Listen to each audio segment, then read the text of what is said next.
Hello guys, कैसे हैं आप लोग। मैं अमित तलड़ा, आपका फ्रेंड, फिलोसोफर एंड गाइड।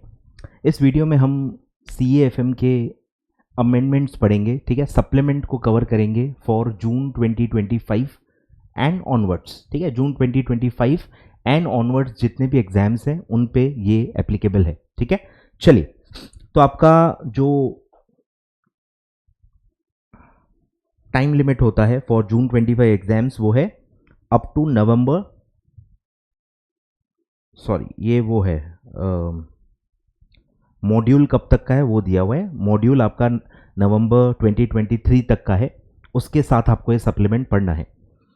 तो ये नवंबर 2024 तक के अमेंडमेंट्स हैं, ठीक है। नवंबर 23 से लेके 2024 यानी एक साल के पूरे ये अमेंडमेंट्स हैं, क्यूमुलेटिव अमेंडमेंट्स हैं, ठीक है।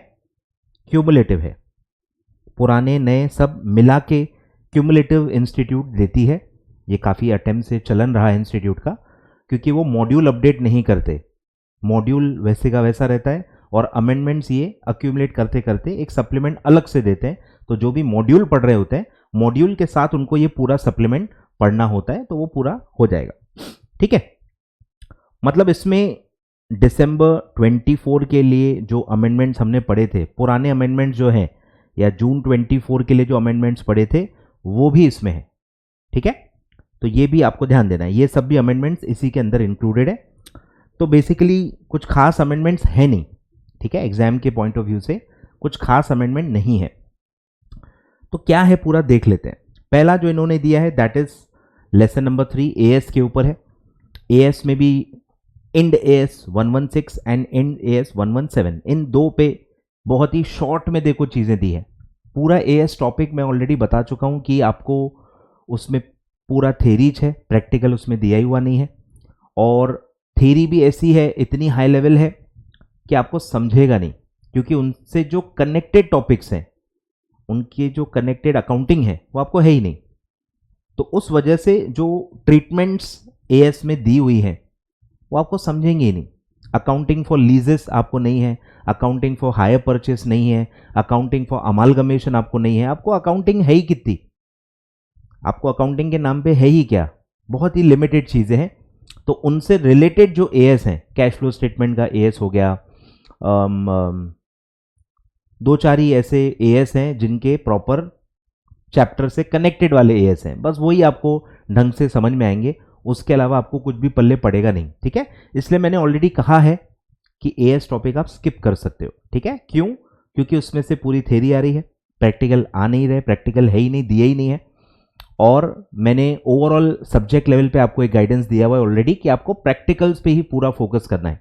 थ्योरी का उतना वेटेज नहीं है, थ्योरी बहुत ज़्यादा है। कंटेंट वाइज देखेंगे, नंबर ऑफ पेजेस वाइज देखेंगे, नंबर ऑफ कॉन्सेप्ट वाइज देखेंगे तो थ्योरी बहुत है, पर उस रेशो प्रपोर्शन के हिसाब से उतना वेटेज पेपर में उसका नहीं है, आए ख्याल में। इसलिए मैंने थ्योरी एग्जाम के लिए थ्योरी स्किप करने के लिए कहा है। तो ये भी कुछ खास इंपॉर्टेंट है नहीं, कुछ ऐसा मेजर ट्रीटमेंट्स चेंज हो रही हैं ऐसा कोई अमेंडमेंट है नहीं, ठीक है।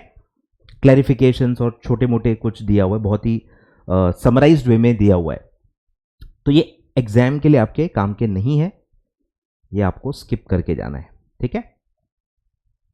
ये आपको स्किप करना है, नॉट रेलेवेंट फॉर एग्जाम्स, ठीक है। फिर आते हैं lesson number 4 accounting for share capital. इसमें एक फुल क्वेश्चन ऐड किया गया है, ठीक है। ये हम पूरा डिटेल में भी पढ़ेंगे। हो सकता है कि ये आए, हो सकता है ये अटेम्प्ट में आए या आगे के अटेम्प्ट्स में आए। मॉड्यूल के क्वेश्चंस आने के चांसेस हमेशा रहेंगे, क्योंकि पास के जो 2-3 पेपर हुए हैं उसमें मॉड्यूल के क्वेश्चंस आए हैं। तो मॉड्यूल आपको पूरा 100% जो आंसर के साथ दिए हुए हैं, कुछ पीछे उन्होंने दिए हुए जबरदस्ती वाले वो नहीं करने।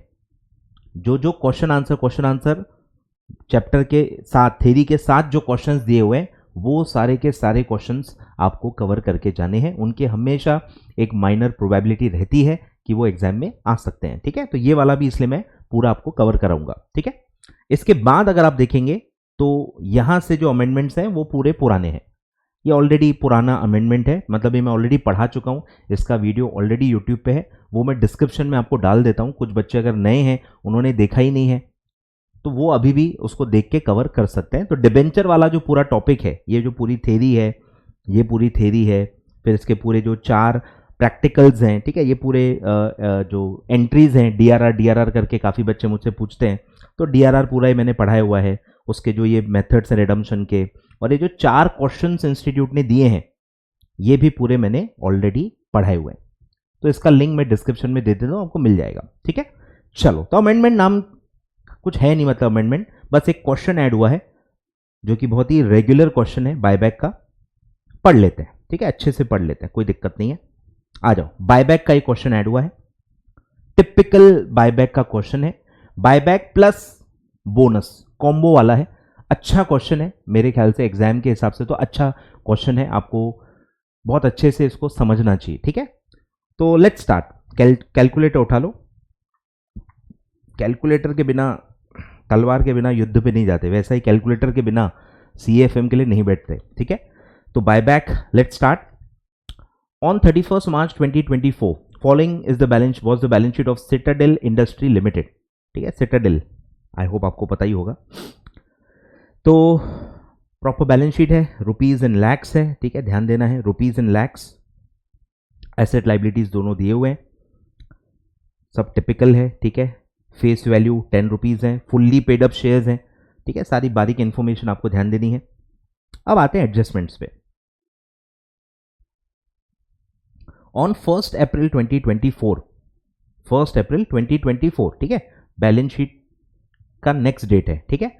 Company announce the buyback of 25% of its equity shares, ठीक है। हमेशा ये आपको ध्यान रखना है, ये हमेशा अकाउंट्स में नंबर, जो आपके नंबर ऑफ इक्विटी शेयर्स होते हैं उनका ये परसेंटेज होता है। लॉ अपनी जगह है, सेबी अपनी जगह है, अकाउंट्स में जब इस तरह का डेटा होता है, इतना परसेंटेज बायबैक हो रहा है, तो वो percentage number of equity shares का ही आपको लेना है। क्लियर है? तो यहां नंबर पहले निकाल लो। 2400 लाख वैल्यू है और एक शेयर 10 रुपीज का है, तो आपको ये बेसिक पता ही होगा कि हम ये अमाउंट निकालते कैसे हैं। Number of equity shares into face value is equal to value, total value, ऐसा हम निकालते हैं। इसी को बस शफल करना है। तो number of equity shares is equal to value divided by face value. इसी वैल्यू को फेस वैल्यू से डिवाइड कर दोगे तो आपको नंबर ऑफ इक्विटी शेयर कितने वो मिल जाएगा। तो 2400 डिवाइड बाय 10 वो आएगा 240 lakh number of equity shares अभी हैं, उसका 25%, बोलो 240 इंटू 25%, मतलब 60 lakh number of equity shares ये बायबैक करना चाहते हैं, ठीक है। कितने में करना चाहते हैं? बायबैक प्राइस दिया हुआ है 15 रुपीज, 10 रुपीज के ऊपर है, मतलब प्रीमियम पे बायबैक हो रहा है, तो इसका बाइफिकेशन यहीं पे कर लो कि इसमें से 10 रुपीज फेस वैल्यू है और 5 रुपीज प्रीमियम है। तो हमारा पूरे नंबर्स भी यहीं कैलकुलेट कर लो। हमारा शेयर कैपिटल कितना रिड्यूस होगा? 60 लैक्स इंटू 10, तो कैपिटल कम होगा आपका 600 लैक्स, और 60 इंटू 5 प्रीमियम का जो लॉस है वो आएगा 300 लैक्स। ऐसा दोनों मिला के 900 लैक्स आपको पे करने हैं। सब हाथों हाथ निकालते जाओ, ठीक है। तो 900 लैक्स की हमको पैसे की रिक्वायरमेंट है for the purpose of buyback. अब इसको कहां से अरेंज किया जा रहा है? For this purpose it sold all it's investments for 150 lakhs. All और फॉर का मतलब क्या है कि ये सेल वैल्यू है। पूरे के पूरे बेचे, पूरे के पूरे कितने कॉस्ट के हैं? 148 के बेचे 150 में, मतलब 2 लैक्स का प्रॉफिट इनको हुआ है on the sale of investments, जो अकाउंटिंग स्टैंडर्ड के हिसाब से पीएनएल में क्रेडिट होता है, ठीक है। तो हम पीएनएल में डाल देंगे। फिर है issued 2 lakh number 14% rate of dividend preference shares of 100 each face value at par. Issue price भी एट पार, ये 100 का 100 में ही इशू हो रहा है। The entire amount being payable with the application, पूरा पैसा एप्लीकेशन पे मिल रहा है। तो इससे हमको कितना पैसा मिलेगा? 2 लाख इंटू 100, 200 लैक्स, ठीक है। 200 लैक्स यहां से आपको अमाउंट मिल जाएगा। 150 लैक्स आपको इन्वेस्टमेंट से मिल जाएगा, और ऑलरेडी कैश एंड बैंक आपके पास 740 है। इनको अगर आप एडअप कर लोगे तो 900 लैक्स से ज्यादा पैसा आपके पास हो चुका है। ये हमेशा एक ऐसा टैली करना चाहिए मेरे हिसाब से। तो 740 आपके पास ऑलरेडी है कैश एट बैंक, फिर 150 लैक्स आपको इन्वेस्टमेंट से आ गए और प्लस 200 लैक्स आपको प्रेफरेंस शेयर से आ गए, तो आपका टोटल जो बैलेंस हो जाएगा वो 1090 लैक्स हो जाएगा। और आपकी रिक्वायरमेंट कितनी है बायबैक की? सिर्फ 900, तो सफिशिएंट है, कोई दिक्कत नहीं है, ठीक है। Issue was fully subscribed, preference shares के लिए बोला है। Company achieve the target for buyback and later the company issued one fully paid up equity share of 10 each by way of bonus shares for every 4 equity shares held by the equity shareholder। ठीक है, अपन बाद में देखेंगे। Show the journal entry for all the transactions including cash transactions. ठीक है, बोलो approach बोलो। मैंने आपको पहले कैलकुलेशन पूरी बता दी। 60 लैक्स का बायबैक हो रहा है, 10 रुपीज फेस वैल्यू है, तो 600 लैक्स का कैपिटल रिड्यूस होगा। बायबैक और प्रेफरेंस शेयर्स के रिडम्पशन में ऑलरेडी मैं बता चुका हूं, अगर आप मुझसे पढ़े हो। कैपिटल कम हो रहा है तो पहले कैपिटल बढ़ाना पड़ता है, कैपिटल बढ़ाने वाला एक हिडन एडजस्टमेंट हमेशा होगा, तो प्रेफरेंस शेयर्स भी कैपिटल होता है। तो 200 लैक्स आपका ऑर्गेनिकली नॉर्मली कैपिटल बढ़ रहा है थ्रू प्रेफरेंस शेयर इशू। आपकी रिक्वायरमेंट कितनी है? Nominal value bought back. Nominal value कितनी बॉट बैक हो रही है? 600। 10 रुपीज जो फेस वैल्यू है इंटू 60 लैक्स, 600 लैक्स का कैपिटल बढ़ाना है। 200 लैक्स ऑटोमेटिकली प्रेफरेंस शेयर से बढ़ रहा है, तो डेफिसिट आएगा 400 लैक्स, जो आपको सीआरआर में ट्रांसफर करके आपका रिक्वायरमेंट आपको पूरा करना पड़ेगा। ठीक है, और सीआरआर में क्या ट्रांसफर कर सकते हैं? पीएनएल और जनरल रिजर्व, ये दो ही चीजें सीआरआर में यूज होती हैं। एंड बायबैक पर्पस के लिए प्रीमियम भी आप यूज कर सकते हो। ठीक है, प्रीमियम आपको पता ही होगा, section 68 of companies act specifically define करता है फ्री रिजर्व्स को, और उसमें लिखता है कि सिक्योरिटीज प्रीमियम भी फ्री रिजर्व में काउंट होती for the purpose of buyback. तो प्रीमियम है तो प्रीमियम भी यूज कर सकते हैं। ठीक है, तो हम देखेंगे कौन सी रिजर्व कितनी यूज हो सकती है, वो अपन एंट्रीज पास करते करते देखेंगे। बोलो अब इस टाइप के क्वेश्चन में अप्रोच क्या होगी? सबसे पहला स्टेप होता है एडजस्टमेंट्स। एडजस्टमेंट को इफेक्ट दे दो, एडजस्टमेंट्स की जो भी जर्नल एंट्री है वो पास कर लो। फिर सेकेंड स्टेप होती है कि आप कैपिटल इंक्रीज कर लो। सीआरआर का अगर एडजस्टमेंट है तो सीआरआर से कैपिटल आप बढ़ा लो। उसके बाद फिर आप बायबैक कर लो, शेयर्स कैंसिल करो और उसका पैसा पे कर दो। और फिर जैसे बोनस इशू बाद में हो रहा है तो उसकी एंट्री इसलिए बाद में की जाएगी। एडजस्टमेंट्स में भी आपको देखना है, अगर लेटर लिखा है तो वो बाद में ही पास करनी है, क्योंकि उसकी कैलकुलेशन भी उस हिसाब से होती है। ठीक है, चलो स्टेप बाय स्टेप मैं आपको बताते जाता हूं। आ जाओ।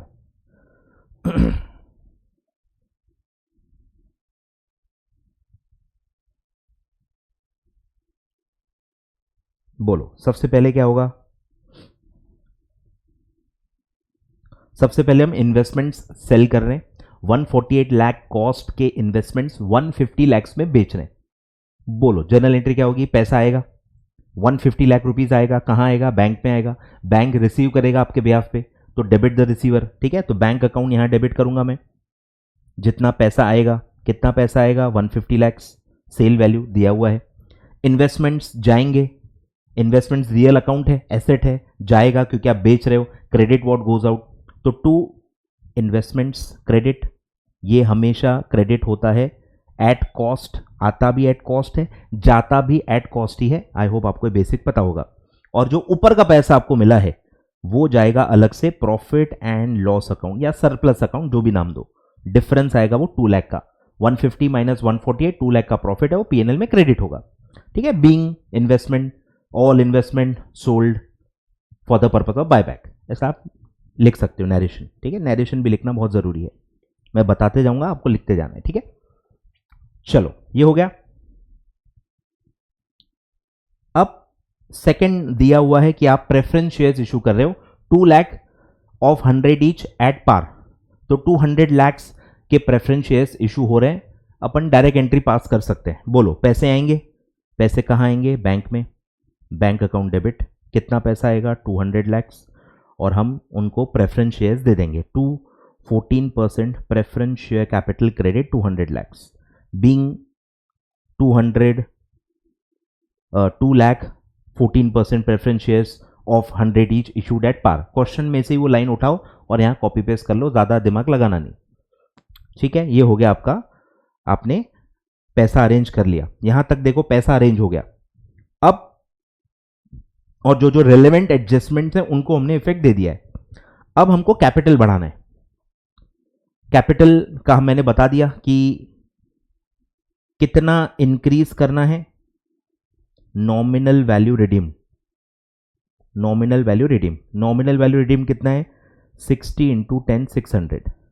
ऑर्गेनिकली कितना बढ़ चुका है प्रेफरेंस शेयर्स के थ्रू 200, यहीं दिख रहा है ना, देखो ये जो आपने क्रेडिट किया है 200, ये क्या है, ये कैपिटल बढ़ रहा है ना आपका, कैपिटल में जाएगा, कैपिटल बढ़ेगा इससे। तो 200 आपका कैपिटल बढ़ चुका है। अब सीआरआर के मदद से आपको 400 lakhs का कैपिटल बढ़ाना पड़ेगा by transferring into free reserves. ठीक है, अब यहां थोड़ा ट्रिकीनेस चालू होगा। हमको रिजर्व्स मैंने एक बताया होगा, रेगुलर बायर्स हो आप अगर, या जहां से भी आप पढ़े होंगे या मॉड्यूल से पढ़े होंगे, कि जब भी CRR plus premium on buyback, मतलब आप जब बायबैक प्रीमियम पे कर रहे हो, ये दोनों चीजें जब भी एक साथ आती हैं तो दोनों में रिजर्व्स यूज करने पड़ते हैं। तो प्रायोरिटी किसको दोगे, सीक्वेंस में सबसे पहले रिजर्व्स किसके लिए रखेंगे, तो वो लॉ में लिखा हुआ है कि आपको प्रीमियम जो है, रिडम्पशन का जो प्रीमियम है, लॉस जो है, वो पहले एब्जॉर्ब करना है और उसके बाद जो रिजर्व्स बचेंगे वो सीआरआर के लिए यूज करने। ये सीक्वेंस क्लियरली एस्टैब्लिश्ड है, तो पहले आपको वो अरेंज करना पड़ेगा। ठीक है, कितना लॉस है देखो मेरा 60 lakhs पे 5 रुपीज। ठीक है, प्रीमियम ऑन बायबैक जो हमारा लॉस होता है हमको पे करना है, वो 300 का आपका लॉस है। पहले आपको 300 के लिए रिजर्व्स सेट असाइड करनी है।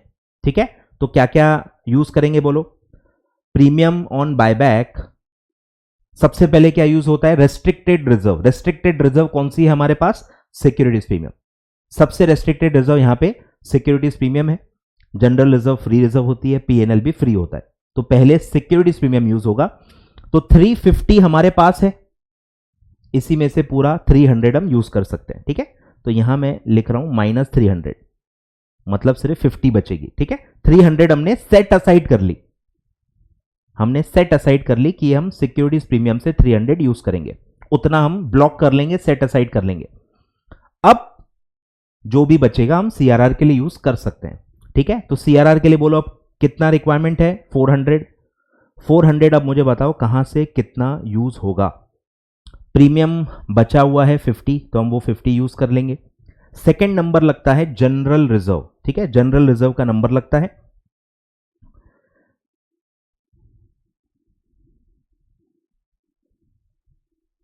और कुछ इफेक्ट है जनरल रिजर्व का, देखो बोनस इशू भी हो रहा है, पर बोनस इशू क्योंकि वो बाद में हो रहा है तो मुझे लगता है उसका इफेक्ट पहले नहीं लेना चाहिए। ठीक है, वो क्योंकि बाद में हो रहा है, बायबैक के बाद हो रहा है। ठीक है, सीआरआर हमको पहले बनानी पड़ती है, बायबैक के वक्त ही। ठीक है, तो मेरे हिसाब से जनरल रिजर्व का कोई और कहीं दिया हुआ नहीं है, तो हम पूरा बचा हुआ जो भी है जनरल रिजर्व यूज कर लेंगे। मॉड्यूल इस पे सप्लीमेंट में जो रिजर्व्स का यूटिलाइजेशन है थोड़ा सा वो गलत है मेरे हिसाब से, मैं मेरे हिसाब से आपको बता रहा हूं। तो 400 का सीआरआर बनाना है, 50 सिक्योरिटीज प्रीमियम में अवेलेबल है और बचा हुआ 350 वो हम लेंगे जनरल रिजर्व से। ठीक है, वो लेंगे हम जनरल रिजर्व से। क्लियर है, बोलो क्या जर्नल एंट्री होगी। अब सीआरआर की एंट्री पास करनी है। सीआरआर की एंट्री बेसिकली क्या होती है, एक एडजस्टमेंट एंट्री होती है। कुछ आ जा नहीं रहा है, कुछ रिजर्व्स को घटा के वो हम किसी और रिजर्व में ट्रांसफर कर रहे हैं, इट्स अ ट्रांसफर एंट्री। तो जो रिजर्व्स को आपको घटाना है, रिजर्व्स में होता है क्रेडिट बैलेंस, लाइबिलिटी साइड में जितने भी अकाउंट्स हैं उसमें क्रेडिट बैलेंस होता है। तो क्रेडिट वाले को अगर मुझे घटाना है तो मुझे क्या करना होगा, डेबिट करना होगा। इस तरह से ही सोचना है। ठीक है, तो मैं सबसे पहले सिक्योरिटीज प्रीमियम यूज करूंगा 50 lakhs और जनरल रिजर्व यूज करूंगा, उसका कैलकुलेशन दे देंगे 400 माइनस 50, तो 350 में जनरल रिजर्व यूज करूंगा, दोनों मिला के हमारा हो गया 400 और ये ट्रांसफर होगा सीआरआर, 400 हो गया CRR, being free reserves and securities premium transfer to CRR for the purpose of buyback. तो ये हो गया आपका कैपिटल इंक्रीज हो गया। ठीक है, दिख रहा है आपको कैपिटल कैसे इंक्रीज हो गया, 200 ये हो इंक्रीज हो गया, ये तो एक्चुअल कैपिटल है। और सीआरआर आप समझ लो कि डीम्ड कैपिटल है, इसको कैपिटल के बराबर माना जाता है, दोनों मिला के 600 lakhs का आपका कैपिटल बढ़ गया, ऐसा माना जाएगा for the purpose of buyback. ठीक है, तो कैपिटल भी हमने बढ़ा दिया। अब हम बायबैक करेंगे, तो बायबैक करेंगे तो क्या होगा, पहले शेयर्स वापस आएंगे, हम उसको कैंसिल करेंगे। तो equity share capital debit 60 lakhs into 10, 600 lakhs ये आएगा। यही इसको ही मैं कह रहा था कि कैपिटल घटेगा, कैपिटल घटेगा। इक्विटी शेयर कैपिटल डेबिट करने का क्या मतलब है कि वो घटेगा, इतना डिक्रीज होगा, और इतना हम ऑलरेडी बढ़ा चुके हैं by preference share capital and by CRR. ठीक है, तो 600 अब कम हो गया, मतलब न्यूट्रल हो गया। फिर हम प्रीमियम पे रिडीम कर रहे हैं, तो प्रीमियम हमारा लॉस होगा, लॉस वो भी हमको डेबिट करना होता है। ठीक है, तो यहां आएगा सिक्योरिटीज प्रीमियम से हम एब्जॉर्ब कर रहे हैं, तो डायरेक्ट सिक्योरिटीज प्रीमियम डेबिट कर सकते हैं। 60 लैक्स पे 5 रुपीज 300 जो हमने अलग रखा था वो यही है। ठीक है, अभी वो यूज हो गया। और 2 ये शेयर्स किन्होंने वापस किए हैं आपको, इक्विटी शेयर होल्डर्स। इंसान का नाम आएगा, तो इंसान का नाम हम लेंगे इक्विटी शेयर होल्डर। इनको ये पैसा अब देना बाकी है, शेयर्स कैंसिल कर रहे हैं और इनको ये पैसा देना बाकी है। ये इस एंट्री का मतलब होता है। ठीक है, 900, और ये 900 अब आप पे कर दो। नॉर्मल पेमेंट की एंट्री, डेबिट द रिसीवर। किसको रिसीव हो रहा है, इक्विटी शेयर होल्डर्स। कितना रिसीव हो रहा है, 900, और बैंक से पैसा जाएगा, क्रेडिट द गिवर 900। ठीक है, being payment made to equity share holders for the purpose of buyback. तो हमारा बायबैक पूरा कंप्लीट हो गया, कैपिटल भी हमने इंक्रीज कर लिया, लॉस भी एब्जॉर्ब कर लिया, पेमेंट भी हो गया। ठीक है, सब बायबैक का कंप्लीट हो गया। अब हम बोनस शेयर्स दे रहे हैं, और रेशो क्या है, 1 फॉर एवरी 4, हर 4 शेयर्स के लिए 1 दे रहे हैं। और ये कितने अभी आपके पास शेयर्स हैं, बायबैक के बाद कितने बचे हैं वो लेना है, बेस चेंज हो जाएगा। ओरिजिनल जो वहां 240 लाख शेयर्स थे वो अभी नहीं है, बोनस के वक्त बायबैक हो चुका है, बायबैक में शेयर्स कैंसिल हो चुके हैं, तो वो आपको माइनस करके ही लेना है। ठीक है, तो 240 लैक्स नंबर ऑफ शेयर्स थे, 60 लैक्स आपने बायबैक कर लिए, तो अभी कितने आउटस्टैंडिंग होंगे, 180 lakh number of equity shares आपके पास हैं। तो 180 फॉर एवरी 4, 1। हर कितने के लिए दे रहे हैं वो डिवाइड होता है, उससे डिनोमिनेटर होता है, और जितने दे रहे हैं उससे मल्टीप्लाई होता है। ठीक है, तो फॉर एवरी 4 मैं 1 दे रहा हूं, तो टोटल कितने आएंगे, 180 divided by 4 into 1, 45 lakh number of shares आप बोनस शेयर्स दे रहे हो। क्लियर है, तो बोनस शेयर्स में बेसिकली क्या होता है, फ्री में देते हैं तो वो पूरा लॉस ही है। कितना लॉस होगा, फेस वैल्यू जितना, तो 45 लैक्स इंटू 10, 450 लैक्स का आपका लॉस है। ये आपको एब्जॉर्ब करना है, ये आपको एब्जॉर्ब करना है। ठीक है, अब क्या क्या रिजर्व्स बचे हैं, तो आपको जो जो ऊपर आपने किया है वो सब याद रखना है कि सिक्योरिटीज प्रीमियम 350 था, 50 मैंने सीआरआर के लिए यूज कर लिया, 300 मैंने लॉस एब्जॉर्ब करने के लिए यूज कर लिया, तो सिक्योरिटीज प्रीमियम अवेलेबल है ही नहीं। जनरल रिजर्व, ऐसे एक एक आपको ध्यान देना पड़ेगा कि 350 था, पहले 50 लिया, फिर 300 लिया, तो वो 0 हो गया। फिर जनरल रिजर्व 930 था, उसमें से मैंने 350 यूज कर लिया, कितना बचा होगा,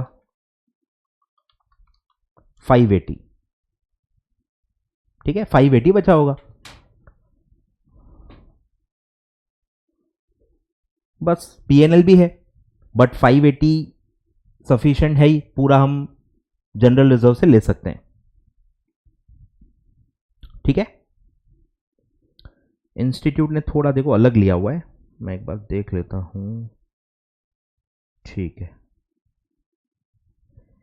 इन्होंने यहां भी प्रीमियम यूज नहीं किया है, जबकि प्रीमियम बायबैक के लिए यूज हो सकता है, स्पेसिफिकली लिखा हुआ है। ठीक है, तो इन्होंने लिया नहीं है, तो यहां मुझे लगता है थोड़ा एरर है, यहां पे सिक्योरिटीज प्रीमियम भी आना चाहिए। ठीक है, यहां 300 हमने यूज कर लिया, 350 था, 50 अभी भी बचा है, वो 50 इन्होंने देखो यहां बोनस शेयर के लिए यूज किया है, वो सीआरआर के लिए यूज नहीं किया है। ठीक है,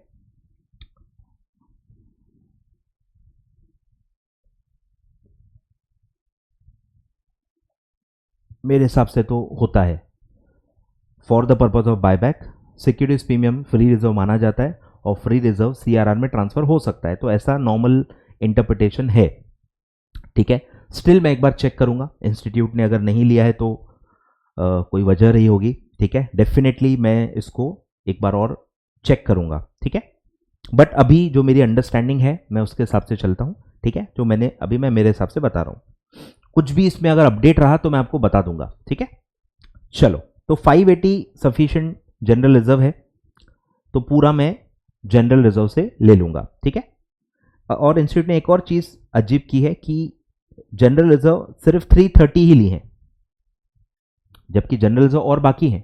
कहीं ऐसा लिखा भी नहीं है कि जनरल रिजर्व इतना बचाना है, इतना यूज नहीं कर सकते, ऐसा कुछ रेस्ट्रिक्शन भी नहीं। तो जब पूरा जनरल रिजर्व अवेलेबल है तो मैं फिर पीएनएल क्यों लूं?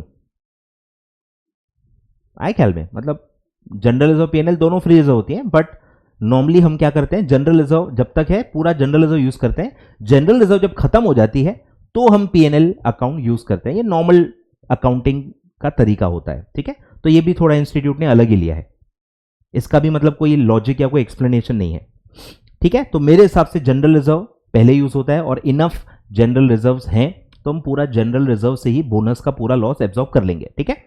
बोलो, तो हम डायरेक्ट एंट्री पास कर सकते हैं, जनरल रिजर्व डेबिट, ये लॉस हम एब्जॉर्ब कर रहे हैं, डेबिट होगा 450 लैक्स और to bonus to share holders, ठीक है, बोनस टू शेयर होल्डर्स, ये हो गई ग्रांट, मतलब दिए। अब हम इशू करेंगे, ठीक है। तो bonus to share holders debit, मतलब ये रिसीव कर रहे हैं शेयर्स 450, टू अब एक्चुअल शेयर्स देंगे, टू इक्विटी शेयर कैपिटल 450, ठीक है, बीइंग इक्विटी शेयर्स इशूड या allotted as bonus shares to the existing share holders, ठीक है। ऐसा दो एंट्री पास होती है, पहले लॉस एब्जॉर्ब करने की एंट्री होती है और फिर शेयर्स देने की एंट्री होती है, दो एंट्रीज होती है इन द बोनस इशू, ठीक है। ऐसा मेरे हिसाब से होना चाहिए।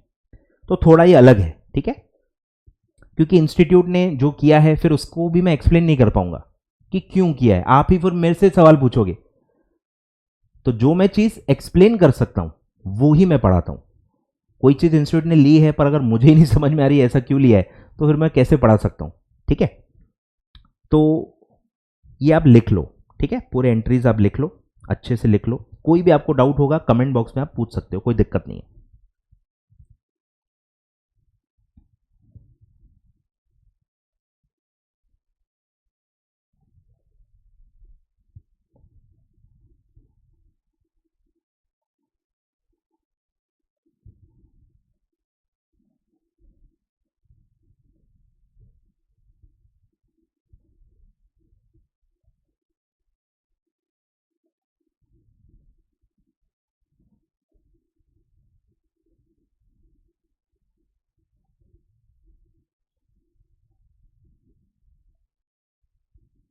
चलो, ठीक है, तो ये पूरा है, माइनर डिफरेंसेस हैं, ठीक है,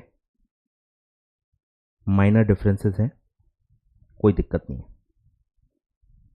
बाकी पूरा सेम है, ठीक है। और यहां से मैं ऑलरेडी पढ़ा चुका हूं, इसका मैं लिंक डिस्क्रिप्शन में आपको दे देता हूं, ठीक है। ऑलरेडी पुराना अमेंडमेंट है, ऑलरेडी कवर किया जा चुका है, यूट्यूब पे अवेलेबल है, ठीक है।